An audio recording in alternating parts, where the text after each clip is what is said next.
Abandoned barn stuns wealthy businessman. What he found there changed everything. Richard Pearson was sweating as he signed the final documents to demolish the old structure.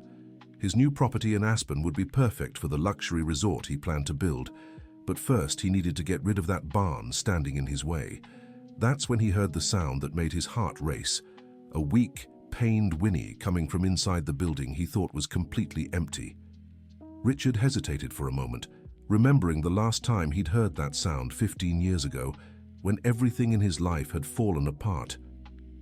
Must be some stray animal, he muttered to himself, trying to push away the memories insisting on resurfacing, but something inside him couldn't ignore that sound. He pushed the heavy wooden door, which creaked loudly against its rusted hinges. Sunlight filtered through the cracks in the boards, casting golden beams that cut through the dusty darkness inside. What he saw made him stagger back. At the back of the barn, a thin, battered brown mare stared at him with eyes that seemed to recognize him.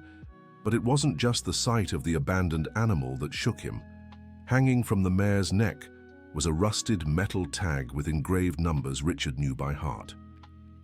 15031992, the birth date of Michael, his missing son. Richard's legs gave way, and he braced himself against the wooden wall to keep from falling. Those numbers danced before his eyes, bringing back a flood of memories he'd spent years trying to forget. The face of his 12-year-old boy, crying and begging him not to sell the horses, the terrible argument they'd had on that cold May morning, the last time he'd seen Michael running toward the stables screaming that one day he'd come back for his favorite mare. "Hope," Richard whispered, remembering the name Michael had given the filly years ago. The mare lifted her head at the sound of her name as if she remembered too.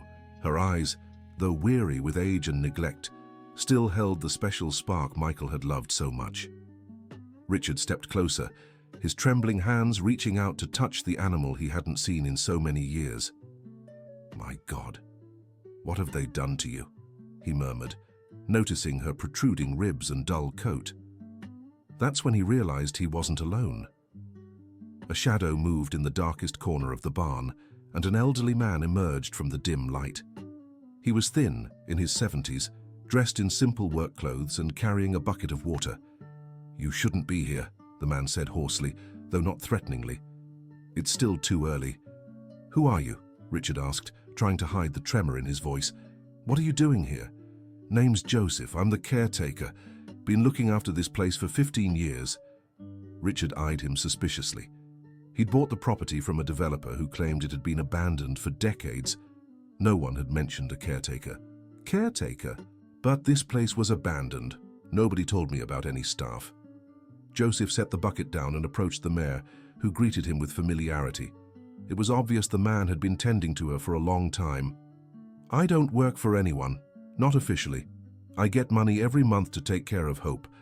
Orders were to keep her alive and healthy until, well, until today, it seems." Dear listener, if you're enjoying the story, don't forget to like and especially subscribe to the channel. It helps us a lot as we're just starting out. Now back to the story. Money? From who? Richard felt a mix of anger and desperation rising in his chest. "I don't know, sir. The money comes every month into an account opened in my name 15 years ago, always the same amount, always on the same date, along with a note saying to care for the mare as if she were my own daughter." Richard approached the animal and, with trembling hands, touched the tag hanging from her neck. The metal was cold and rough, but the engraved numbers were still perfectly legible. There was no doubt it was indeed Michael's birth date. "Do you know the person who sends the money?" he asked, trying to keep his voice steady. "Never seen them. But every month someone comes here at night to check on the mare. Always hooded, always silent. Just looks, gives her a pat, and leaves." Richard felt the world spin around him. Someone had been secretly caring for Hope all these years. Someone who knew the importance of that mare and had access to enough money to keep her. "And you never tried to see who it was?" "Once. I tried to follow, but the person disappeared into the woods. After that, I decided not to interfere. The money comes, I take care of the mare, and that's it. I don't ask questions." Richard examined the barn more carefully. Despite its outwardly neglected appearance, The inside was surprisingly well kept. There was fresh hay, clean water, and even some animal care equipment that looked new. Why didn't you ever say anything to the farm's previous owners? What previous owners? This property has always been yours, Mr. Pearson. Richard stopped breathing for a moment. What did you say? This farm has always belonged to the Pearson family, didn't you know? When I started working here, all the documents were in your company's name. I thought you knew. That's impossible. I bought this property from a construction company just last week. I've never been here before in my life. Joseph gave him a puzzled look, then walked to an old trunk in the corner of the barn. From it, he pulled out a yellowed folder and handed it to Richard. These documents were here when I arrived. Maybe they'll explain something. With shaking hands, Richard opened the folder. Inside were deeds, contracts, and documents that left him even more stunned. The farm had indeed belonged to his company for 15 years, but it had been registered under a subsidiary he didn't even know existed, and all the financial transactions were signed by Helen, he murmured, recognizing his ex-wife's signature on several documents. Mrs. Helen came here a few times in the early years, Joseph remarked, always crying, always bringing things for the mayor. She stopped coming about 10 years ago. Richard's legs gave way again, and he sat on a pile of hay. Helen had known. His ex-wife had known about this farm and kept it all a secret for all these years. But why? The answer struck him like lightning. Michael had disappeared after a terrible argument about selling the family's horses. Richard, desperate to save his business from a severe financial crisis, had decided to sell all the animals, including Hope, his son's favorite mare. Michael had begged, cried, promised to be a better boy if he could just keep his mare. But Richard, blinded by business pressures and financial troubles, hadn't listened. The argument escalated into shouting, accusations, and words that should never have been spoken between father and son. That night, Michael had run away from home, taking only a few clothes and a photo of Hope. He left a note saying that one day he'd return for his mare, and only then would he forgive his father. That was 15 years ago. Mr. Joseph, Richard said, his voice breaking, I need to know exactly how you ended up here. The elderly man sat on an old crate and sighed. It was right after my wife passed, God rest her. I was going through a very hard time. No job, no home. One day, a lawyer approached me offering this job. He said someone needed a trustworthy person to care for a special animal and that I'd receive a fixed salary, plus room and board. What was this lawyer like? Dr. Mitchell, if I remember correctly. He had a small office in town, but he stopped showing up about 5 years ago. Now I get instructions by mail. Richard knew Dr. Mitchell. He was the family lawyer, the same one who had handled the divorce and held power of attorney to sign documents on Helen's behalf. Another piece of the puzzle falling into place. What about the hooded person who comes to visit the mayor? They show up every March 15th, without fail. It's always the same date, every year. Richard felt his heart race. March 15th was Michael's birthday. Someone had been visiting Hope on the anniversary of his missing son's birthday, every year, for 15 years. Mr. Joseph, March 15th is 3 days from now. I know, sir. That's why I said you arrived too early. Usually no one comes here until after the nighttime visit. Richard stood abruptly, a mix of anger, hope, and despair tightening his chest. He needed answers, and he knew exactly where to find them. I'll be gone for a few hours, but I'll be back. Keep taking care of Hope as you always have. And if anyone comes before the 15th, call me immediately. Richard handed his card to Joseph and rushed to his car. His first stop would be Dr. Mitchell's office, even if he had to break down the door to get the information he needed. The small town of Aspen had never felt so silent as Richard drove through the familiar streets. His hands trembled on the wheel as he tried to process everything he'd uncovered. Did Helen know where Michael was? Why had she kept it a secret all these years? Dr. Mitchell's office was on a quiet street downtown. Richard parked out front and noticed a sold sign on the door. His heart sank. Another dead end. But then he spotted an elderly woman tending the garden next door. Excuse me, ma'am. Do you happen to know what happened to Dr. Mitchell who worked here? The woman, who must have been around 70, peered at him over her glasses. Dr. Mitchell retired about 5 years ago, dear. Moved to a ranch outside town. Always said he wanted to raise horses. Richard felt a flicker of hope. Would you know where that ranch is? Of course, dear. It's on Mountain Road, about 20 kilometers from here. A yellow house with a wooden gate. You can't miss it. Richard thanked her and hurried back to his car. 20 minutes later, he stood before a modest but well-kept ranch. Sure enough, horses grazed in the field, and the yellow house stood out among the trees. Dr. Mitchell, now with completely white hair and a more relaxed demeanor, answered the door with a surprised expression. Richard? What a surprise to see you here. Please, come in. Doctor, I need answers. And I know you have them. Dr. Mitchell sighed deeply and led him to a simple but comfortable room. I assume this is about the farm and the mare. You knew I'd find out, didn't you? Honestly, no. Helen always said you'd never take an interest in rural properties. She bought that farm specifically because she knew you'd never set foot there willingly. So Helen knew where Michael is? Dr. Mitchell looked out the window for a long moment before answering. Richard, there are things we promise to keep secret, even when they hurt deeply. Helen made me swear I'd never reveal certain things, not even to you. My son vanished 15 years ago. I have the right to know. Your son didn't vanish, Richard. He chose to leave, and he chose not to be found. The words hit Richard like punches to the gut. What do you mean by that? Michael sought out Helen a few months after running away from home. He was safe and doing well, but he had one condition.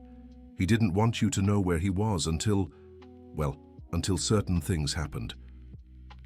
What things? Dr. Mitchell stood up and walked to an old desk, where he pulled out a yellowed letter.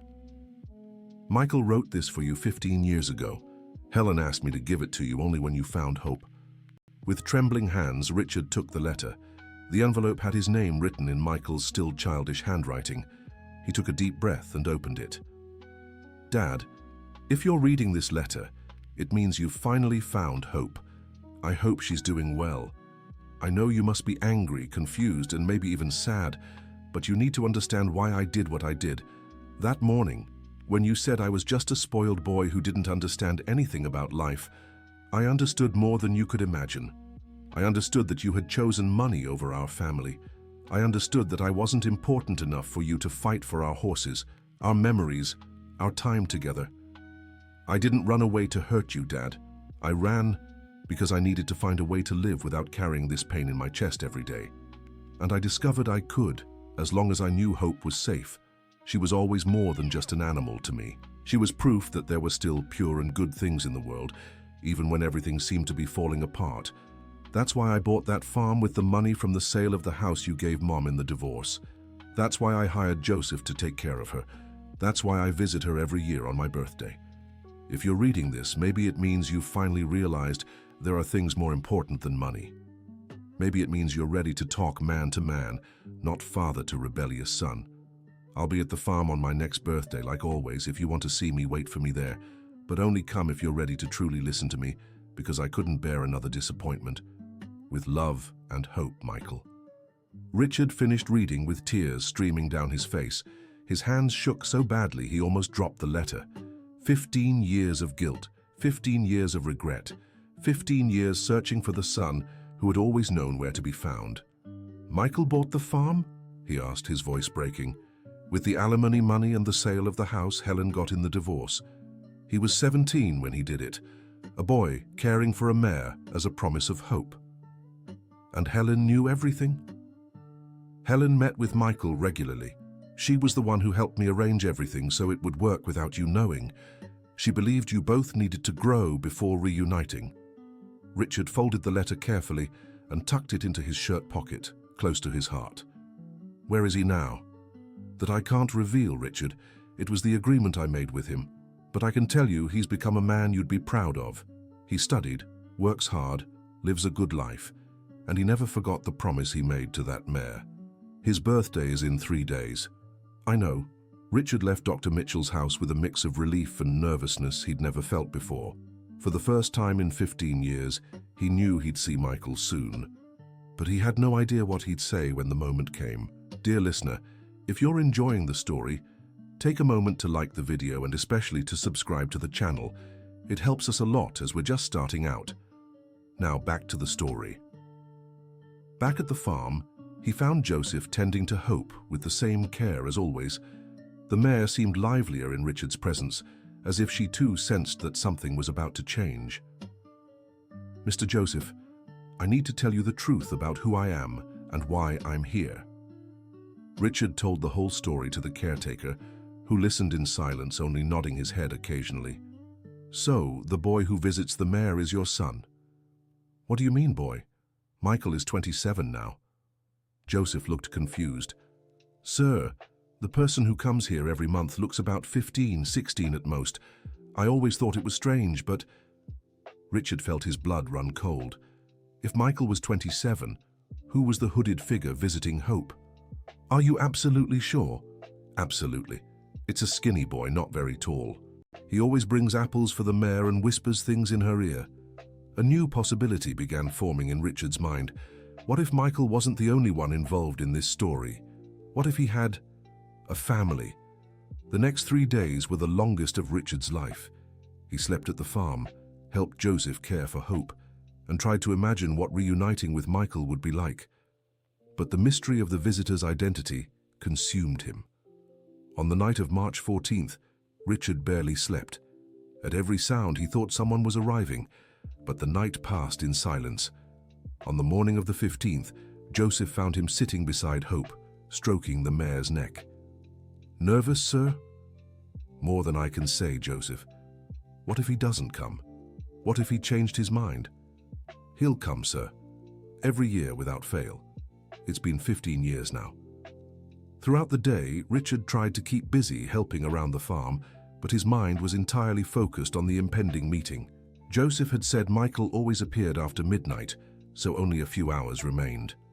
At 11 that night, Richard positioned himself in a part of the barn where he could see the entrance but wouldn't be immediately noticed. Joseph had gone to sleep, leaving him alone with his thoughts and his anxiety. Midnight. Nothing. 12:15. Complete silence. 12:30. Richard began to despair. Then, at 12:45, he heard footsteps approaching the barn. His heart raced. After 15 years, he would finally see Michael again. The barn door creaked open slowly, and a hooded figure slipped inside silently. Richard immediately noticed Joseph was right. The person seemed far too young, lacking the height or build of a 27-year-old man. The figure approached Hope and pulled back the hood. Richard nearly gasped in shock. It was a girl, about 15, with brown hair and green eyes he knew all too well. Eyes identical to Michael's at that age. "Hi, Hope," the girl whispered, pulling an apple from her pocket. "Brought your favorite today. Dad said you might have a surprise soon." Richard stepped out of the shadows, struggling to contain the emotion threatening to overwhelm him.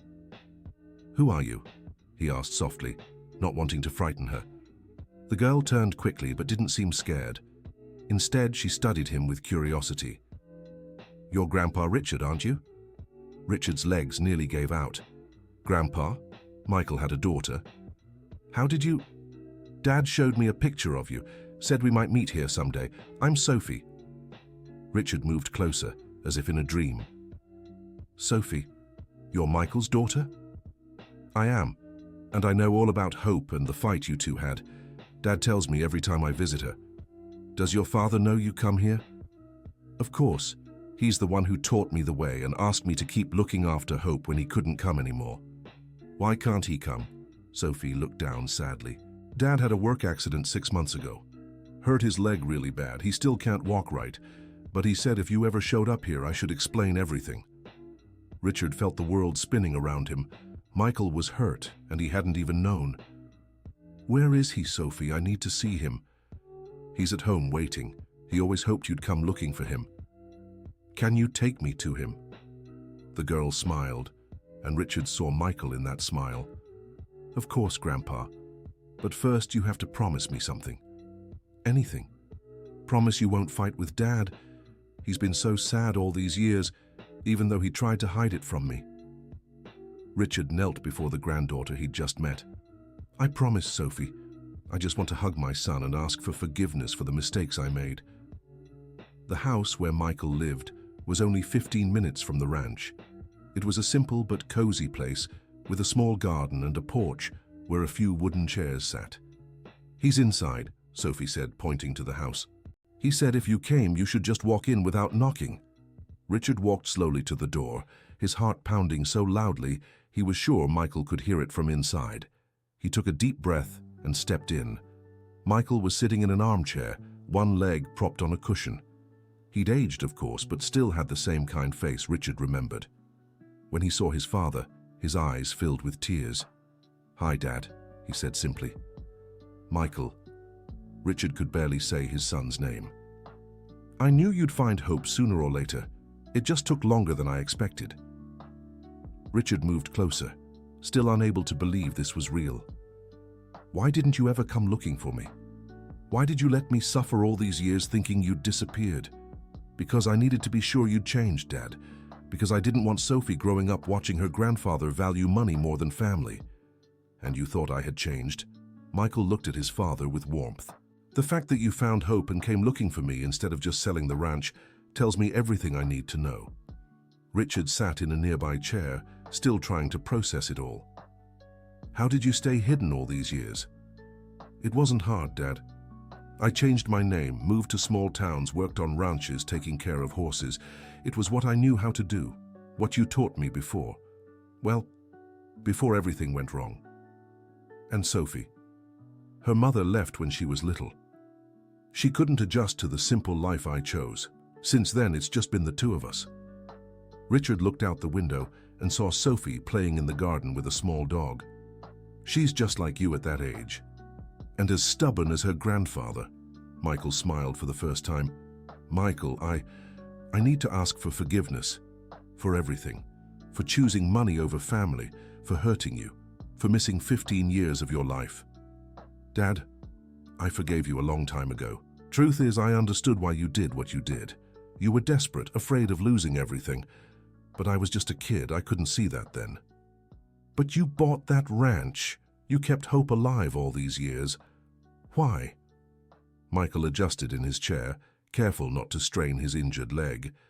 "Because I needed to keep alive the hope that one day you'd understand there are things more important than money. And because I wanted Sophie to know at least some part of her family." "You told her about me?" "Always. I told her about the grandfather who lost his way but had a good heart deep down. About how you taught me to ride. About the weekends we spent in the country before the business took over your life." Richard felt tears stream down his face. "And her? What did she think of me?" "Did you see how you cared for Hope when you found her? How kind you were to me just now?" I think she already has her answer. Sophie came running into the house, followed by the dog. "Daddy, can I show Grandpa the photo albums?" Michael nodded, and Sophie ran to get a box full of albums. For the next 2 hours, the three of them flipped through photos that told the story of the last 15 years. Richard saw Michael graduating as a veterinarian, working on farms, building the house they lived in. He saw Sophie being born, growing up, learning to walk, learning to ride horses. "You became a veterinarian." "It was the way I found to stay close to horses without needing money to buy them, and also a way to honor what you taught me when I was little." Richard turned a few more pages and stopped at a photo that made him freeze. It was baby Sophie in Helen's arms. "Does your mother know Sophie?" "Of course she does. She's the grandma she loves most in the world. She comes here every month, brings gifts, tells stories. Sophie adores when she visits." "And Helen never said anything to me?" "Because I asked her not to, Dad. I didn't think you were ready. But now..." Michael stopped talking and looked straight into his father's eyes. "Now I want you to be part of our lives if you want. I want Sophie to know the grandfather I remember from my childhood." Richard couldn't hold back his tears any longer. "More than anything in the world, Michael. More than anything."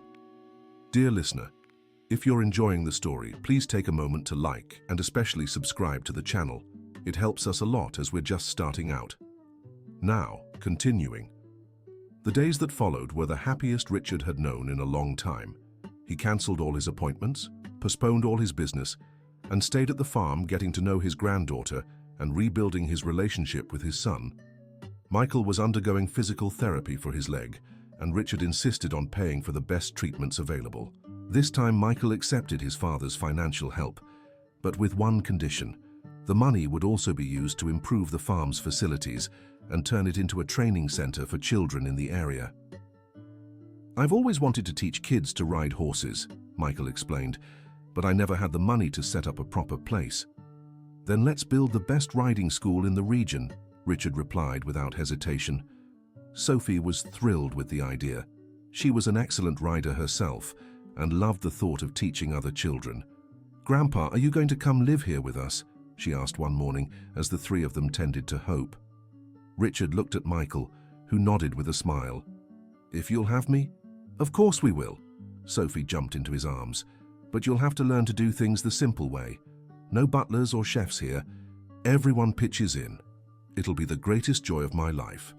A week later, Helen arrived for her monthly visit and nearly fainted when she saw Richard playing in the garden with Sophie. "Richard, what are you doing here?" "Getting to know my granddaughter and asking our son for forgiveness."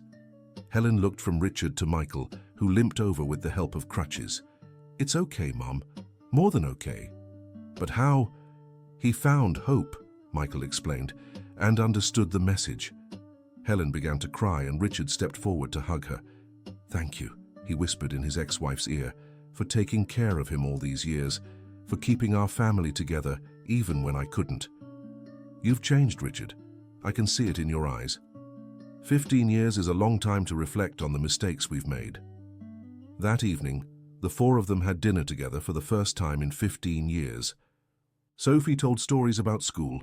Michael talked about his plans for the riding school. Helen shared news about mutual friends, and Richard simply listened, happy to be part of those everyday conversations he'd missed for so long. "Dad," said Michael at the end of the evening, "I want to tell you something. When I left home at 12, I was so angry, but over time I realized you weren't a bad father. You were just lost." "Michael, let me finish. You taught me to love horses, to be honest, to work hard. Those lessons stayed with me all these years, and because of them, I was able to raise Sophie and become the man I am today." Richard felt his chest swell with pride and gratitude. "You became a much better man than I ever was. I became the man you taught me to be in my first 12 years of life, before money became more important than love." In the months that followed, Richard sold nearly all his businesses and moved permanently to the ranch. He kept only the companies necessary to comfortably support the family and fund the riding school. The school grew quickly. Children from all over the region came to learn horseback riding from Michael and Sophie, while Richard handled the administrative and financial side. Hope, now 20 years old, became the most beloved mare at the school, gentle and patient with the younger children. Dr. Mitchell visited the ranch regularly and often remarked on how the family had transformed. "I've never seen such a radical change in a person," he once told Richard.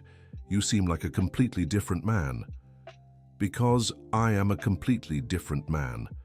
I've learned that true wealth has nothing to do with money." 2 years after their reunion, the day of Sophie's 17th birthday arrived. The family threw a party at the ranch, inviting friends from school, neighbors, and some children from the riding school. During the celebration, Sophie asked for everyone's attention. "I want to thank the most special being in my life.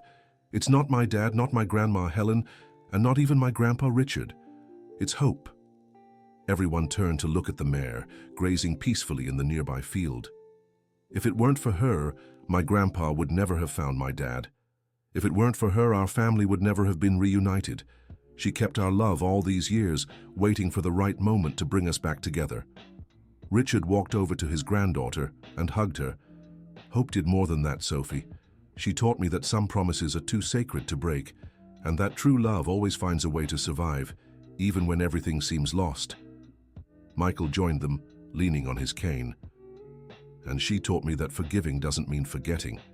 It means choosing love over hurt." Helen, moved by their words, joined the family embrace. "Hope also taught me that keeping a family together sometimes means making silent sacrifices. and that waiting for the right moment is worth more than forcing things. Joseph, who had become part of the family, watched from a distance with a smile. At 75, he had found a family he never imagined having. "And me," he said, stepping closer. "She taught me that caring for something with love is the best way to honor those who are gone. Taking care of Hope helped me heal from missing my wife." That night, after all the guests had left, the family gathered in the barn where it all began. Hope lay on a bed of fresh hay, breathing softly. "She's tired," Michael observed, stroking the mare's neck. "She's earned it," Richard replied. "She fulfilled a very important mission." "What mission?" Sophie asked. "To teach us that true love never gives up," Helen answered. Hope lived 3 more years after the family reunited. They were 3 peaceful years, surrounded by the love of the people she had helped bring together. On the morning she passed, she lay in the same spot in the barn where Richard had found her years before. Michael, who now walked normally after physical therapy, was the first to notice she had left during the night. "She chose the moment," he said to the gathered family. "She waited until she was sure we were all okay." Richard stroked the mare's neck one last time, the mare who had changed his life. "Thank you, my friend, for keeping our family together until we could find our way back to each other." Hope's funeral was simple but moving.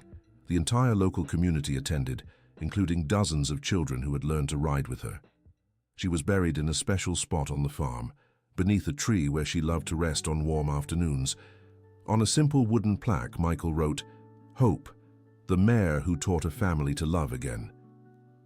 5 years later, the Hope Riding School had become one of the most respected in the region. Sophie, now 22, had graduated as a veterinarian like her father and worked at the school. Michael had become a nationally recognized instructor, and Richard had discovered a late passion for teaching. "Grandpa," Sophie said one afternoon as they watched children take their first lessons, "do you ever regret selling your businesses?" Richard smiled, watching a 6-year-old girl complete her first full lap around the arena on a gentle mare. "Sophie, when I found Hope in that barn, I thought I was wasting time. I had a demolition scheduled, a resort to build, so much money to make. But really, I was finding the most precious thing I'd ever had." "What?" "A second chance to be the father and grandfather I should have been all along. And if you could go back in time, would you do it differently?" Richard thought for a moment. "I don't know. If I had, maybe you wouldn't be here. Maybe your father wouldn't have become the incredible man he is. Maybe you wouldn't be the brave, loving girl who grew up secretly caring for a mare. So it all happened the way it was supposed to?" "I think so, my dear. I think all the pain and all the joy brought us right here, to this perfect moment." Sophie hugged her grandfather, and they stood there quietly watching the school's activity.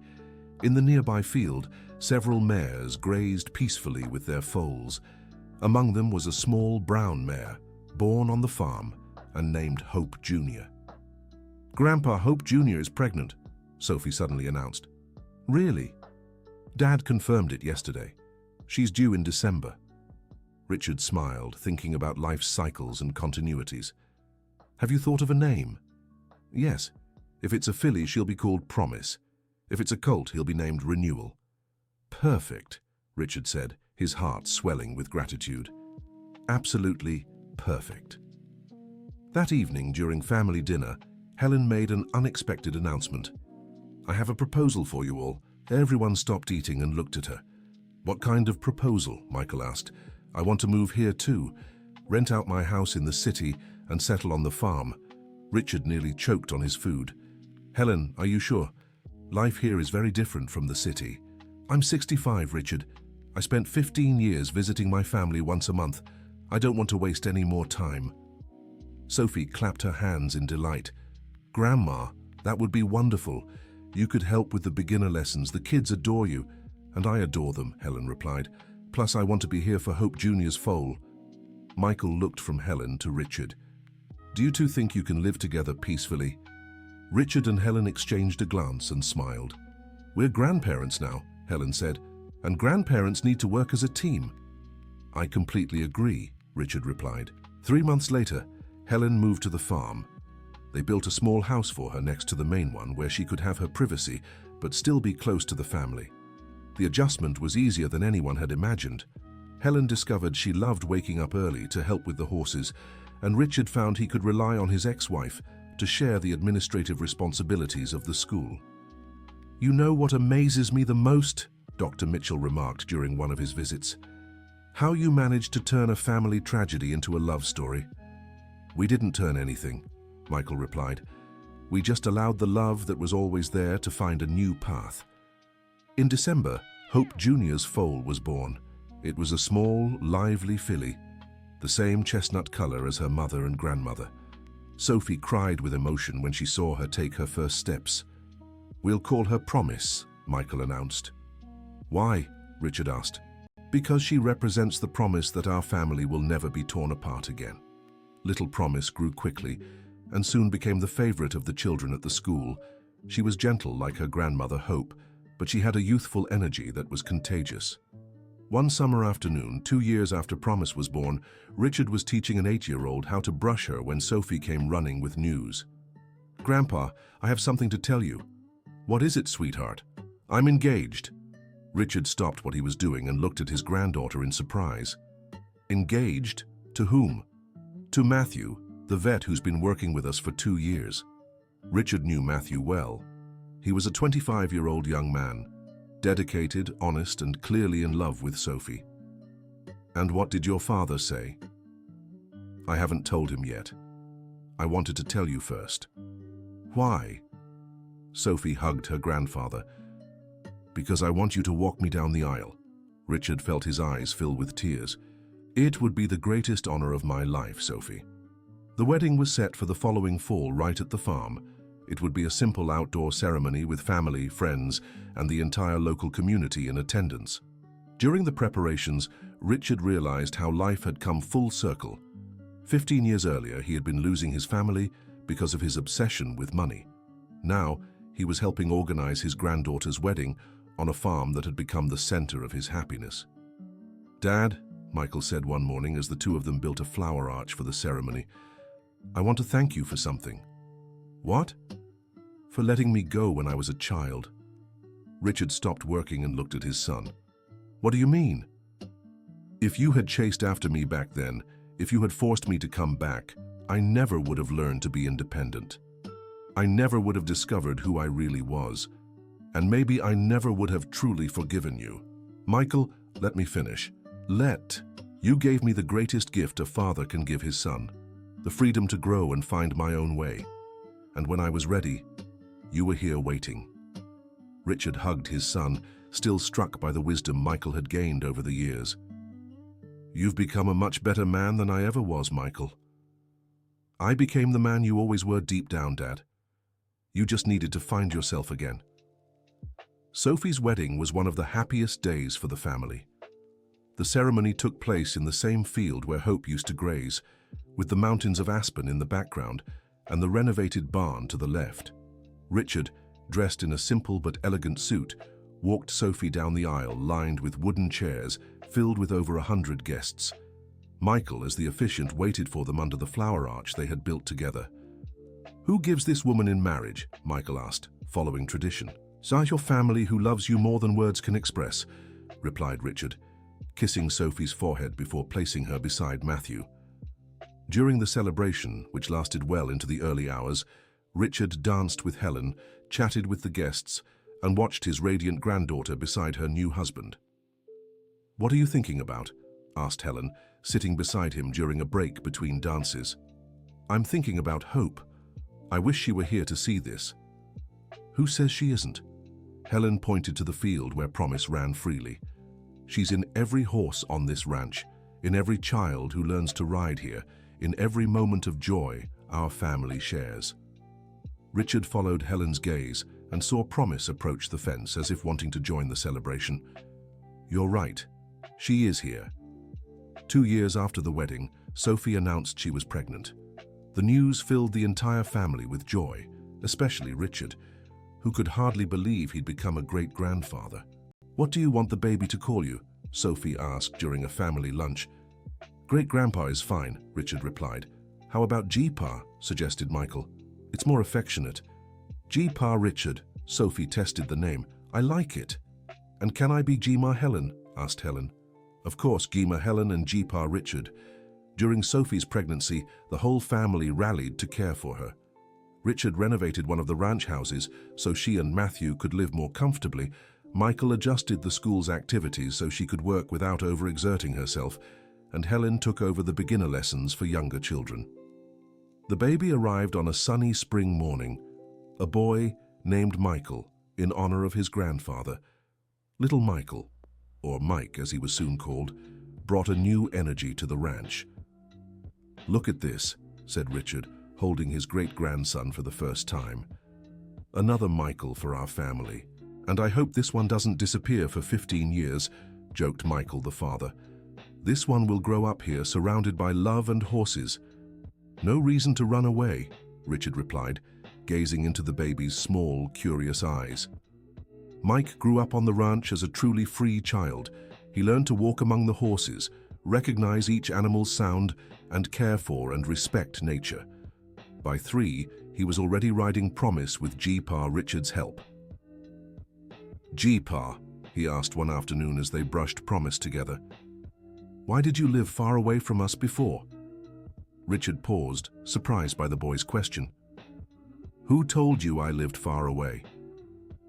"Dad said you found Grandma Hope and then came to live here, but why did it take so long?" Richard knelt to Mike's level. "Sometimes, Mike, we get lost. Not physically, but in here." He touched the boy's chest. "I was lost for a long time, and only found my way when I found Grandma Hope. And now you're not lost anymore?" "No, sweetheart. Now I know exactly where I belong, here with all of you." Mike smiled and hugged his great-grandfather. "Good. I don't want you to get lost again." "Never again, Mike, I promise." When Mike turned 5, Richard made a decision that surprised everyone. He decided to create a foundation to expand the riding school's work to other regions of the country.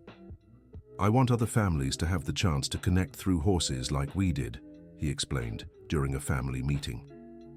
"Dad, that's a lot of work," Michael noted. "I'll have help. Helen has already agreed to be the educational coordinator. Matthew will handle the veterinary side. Sophie will train the instructors, and you'll oversee everything." "And what about you?" asked Sophie. "I'll do what I do best, handle the finances and play with my great-grandson." The Hope Foundation was officially created on the 10th anniversary of the family reunion. In 10 years, it had established 15 therapeutic riding centers across different states in the United States, serving thousands of children. Richard, now 75, had become a national reference for social projects involving horses. He received invitations to speak, awards for his philanthropic work, and recognition from the media. But none of that interested him as much as the afternoons he spent teaching Mike how to care for the horses. "Great-grandpa," Mike said one afternoon when he was already 8, "are you famous?" "Why do you ask?" "Because I saw your picture in the newspaper, and my school's uncle said you're an important businessman." Richard laughed. "I was a businessman, Mike. Now I'm just a grandpa who loves horses and loves his family." "And which is more important, being famous or loving your family?" Richard stopped brushing the horse and looked into his great-grandson's eyes. "Fame doesn't last long, Mike. Money can run out. But family love is forever. It's the only thing that really matters. So you chose family?" "It took me a while to understand, but yes, I chose family, and it was the best choice of my life." One Sunday morning, when Mike was already 10, Richard woke up with a strange pain in his chest. He didn't tell anyone, but he spent the day watching his family with special tenderness. He saw Michael, now 42, teaching a group of special needs children how to ride. He saw Helen, at 75, still vibrant and dedicated, organizing a student presentation. He saw Sophie, pregnant with her second child, talking to the parents of an autistic child who had made tremendous progress in therapy. He saw Matthew caring for the horses with the same love he'd always shown. And he saw Mike running through the field free and happy. "Thank you," he whispered, looking up at the sky, "for giving me the chance to make things right." That night, Richard wasn't feeling well, and Michael insisted on taking him to the hospital. Tests showed he'd had a mild heart attack, but with proper treatment he could still live many more years. "Dad, you scared us," Michael said, holding his father's hand in the hospital bed. "Sorry, son. Didn't mean to. The doctor said you need to slow down. Less work, more rest." Richard smiled. "Michael, I'm 75 and I found happiness at 60. Every extra day is a gift. I won't waste that time worrying about the future." "Then promise you'll take care of yourself?" "I promise I'll cherish every moment with all of you." Richard spent a week in the hospital, and when he returned home, he found a surprise. The whole family had come together to create a great-grandpa's corner in the garden. It had a comfortable chair, a small table for books, and a perfect view of the fields where the horses grazed. "Do you like it, Great-Grandpa?" Mike asked, eager for approval. "It's perfect, my love. Perfect." In the months that followed, Richard spent most of his time in that corner, watching the farm's activity, receiving visitors, and telling stories to Mike and the school children. It was during one of these moments, on a golden autumn afternoon, that Mike asked the question Richard had been waiting years to hear. "Great-Grandpa, tell me the story of Grandma Hope again." Richard smiled and settled the boy on his lap. "Once upon a time, there was a man who had everything but nothing at all." And he began once more, the story of how an abandoned mare in a barn had saved an entire family. Mike listened intently, even though he already knew every detail. "Great-Grandpa," he said when Richard finished, "do you think Grandma Hope knew this would happen?" "What do you think, Mike?" "I think so. I think she was waiting for you to find her all those years." "Is that why her name was Hope?" "Yes. She kept our family together until we found each other again." Richard hugged his great-grandson tightly. "You're so clever, Mike. And do you know the best part of this whole story?" "What?" "It's not over yet. You're the continuation of Hope's story. You and your children, and your children's children. All of you are part of the story that began with a mare in an abandoned barn." That night, Richard slept more peacefully than he had in a long time. He knew his story with the family was complete, that he had made amends for his mistakes, and that he would leave behind a legacy of love to last for generations. The end of the story. What did you think of this tale of reunion and forgiveness? Do you believe it's possible to rebuild a family after years apart? Share your feelings in the comments, tell us where you're watching from, and leave your honest thoughts about this journey of Richard, Michael, and Sophie. Your participation enriches our community. Don't forget to like and subscribe to the channel for more heartwarming stories that touch the soul.